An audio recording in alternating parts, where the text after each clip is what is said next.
বাঙালির ভোজন বাসনা শুধু যে বাঙালিয়ানাতেই সীমিত থেকে গেছে তা কিন্তু নয়।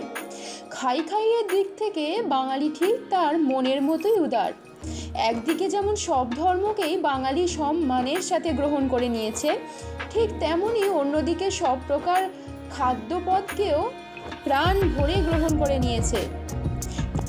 আমি পিউ ভিনদেশি তারা ইউটিউব চ্যানেলে ভোজন রসিক বাঙালির রান্নাঘরে, তাই আজ আপনাদের স্বাদের জাহাজে চড়িয়ে নিয়ে চলে যেতে এসেছি মেওয়ারের বিখ্যাত কচুরির রেসিপির মাধ্যমে।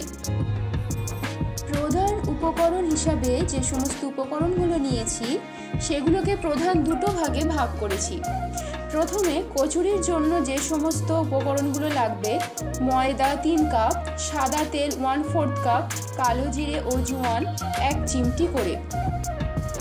পুরটি বানিয়ে নেওয়ার জন্য এখানে নিয়েছি সাদা তেল 100 গ্রাম, মুগের ডাল 200 গ্রাম, নুন 1 টিস্পুন, চিনি 1 টেবিল চামচ, হলুদ গুঁড়ো, লঙ্কা গুঁড়ো, জিরে গুঁড়ো, ধনে গুঁড়ো 1/2 টিস্পুন করে।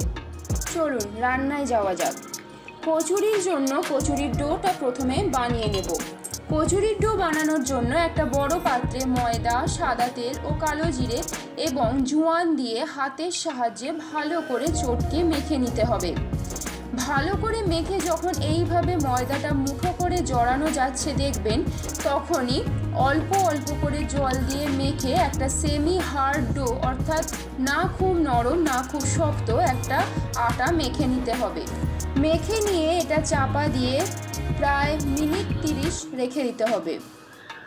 এরপর পুরটি বানানোর জন্য মুগের ডালটাকে ভালো করে ধুয়ে 1 ঘন্টা মতো সোক করে নেওয়ার পর তাকে মিক্সারে ব্লেন্ড করে নিতে হবে।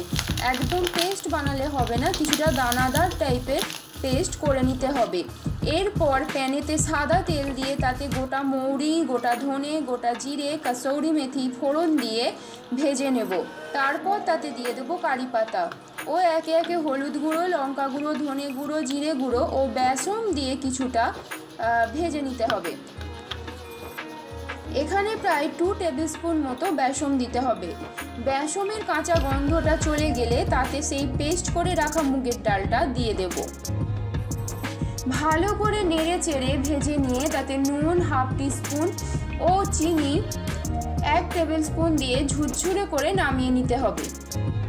কচুরি ভারতীয় স্ট্রিট ফুডের এক অন্যতম পরিচিত নাম। এই কচুরির ইতিহাস কিন্তু খুব পুরনো।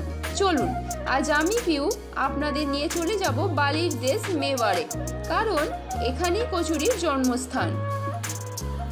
রাজস্থানের মারওয়াড় বা মেওয়ার প্রদেশে এই কচুরি খুবই বিখ্যাত ছিল। এখানকার গরম আবহাওয়ার জন্য এখানকার বাসিন্দারা রান্নায় মৌরি, ধনে, জিরে ইত্যাদি ঠান্ডা মশলা খুব ব্যবহার করত। এই মশলা দিয়েই মারওয়াড়ি সম্প্রদায় কচুরি বানানো শুরু করে, যা ধীরে ধীরে গোটা রাজস্থান দখল করে নেয় এবং তারপর ভারতের অন্যান্য ব্যবসায়ীরা এই মেওয়ার হয়েই সারা ভারতে বাণিজ্য করত। আর কি, তাদের হাত ধরেই এই কচুরির রেসিপি আজ আপনাদের পাড়ার রাস্তার মোড়ে পৌঁছে গেছে। এবার পুর রেডি হয়ে গেলে তা গোল গোল করে শেপ দিয়ে কেটে নেব। এরপর কচুরির নেচি কেটে তার ভিতরে কচুরির পুরটি পুরে দিয়ে মুখটা ভালো করে চেপে আটকে দেব, যাতে পুরটা বেরিয়ে না যায়। এবার হাতের সাহায্যে হালকা চাপে একটু চেপটে নিয়ে তারপরে বেলবো। এইভাবে বেলা হয়ে গেলে ডিপ ফ্রাই করে নেব। ডিপ ফ্রাই করার জন্য লো টু মিডিয়াম ফ্লেমে এই কচুরিগুলো ভেজে নিতে হবে। খুব বেশি আঁচে ভাজলে পুড়ে যেতে পারে, তাই হালকা আঁচে ভাজলেই রেডি খাস্তা মুগের ডালের কচুরি। তবে সময়ের সাথে সাথে এর স্বাদ ও রন্ধন প্রণালীর অনেক রকম ফের হয়েছে, যেগুলো স্বাদে গন্ধে একে অন্যকে বেশ ভালোই টেক্কা দেয়। আমরা যেমন রাজকচুরি, মেওয়া কচুরি, পেঁয়াজ কচুরি, মুগ ডালের কচুরি এই সমস্ত কিছুর নাম শুনি, এই কচুরিরই কিন্তু বংশোদ্ভূত এরা। পকেটে টাকা নেই তো কি হয়েছে, দেশ ভ্রমণ করতে ক্ষতি কি? তাই আমি আপনাদের নিয়ে চলে যাব উত্তরের ছোলে ভাটুরে ডাল মাখানি থেকে সাউথের ইডলি সাম্বার, পশ্চিমের ধোকলা থেকে পূর্বের মাছের ঝোলে। দেশ ভ্রমণটা যদি একটু স্বাদের মাধ্যমেই হয়, ক্ষতি কি? বাই দ্য ওয়ে, আমি পিউ, আপনারা দেখছেন বিনদেশি তারার কুকিং ভিডিও। দেখা হচ্ছে আপনাদের সাথে আবার একটি নতুন রেসিপি নিয়ে নেক্সট এপিসোডে।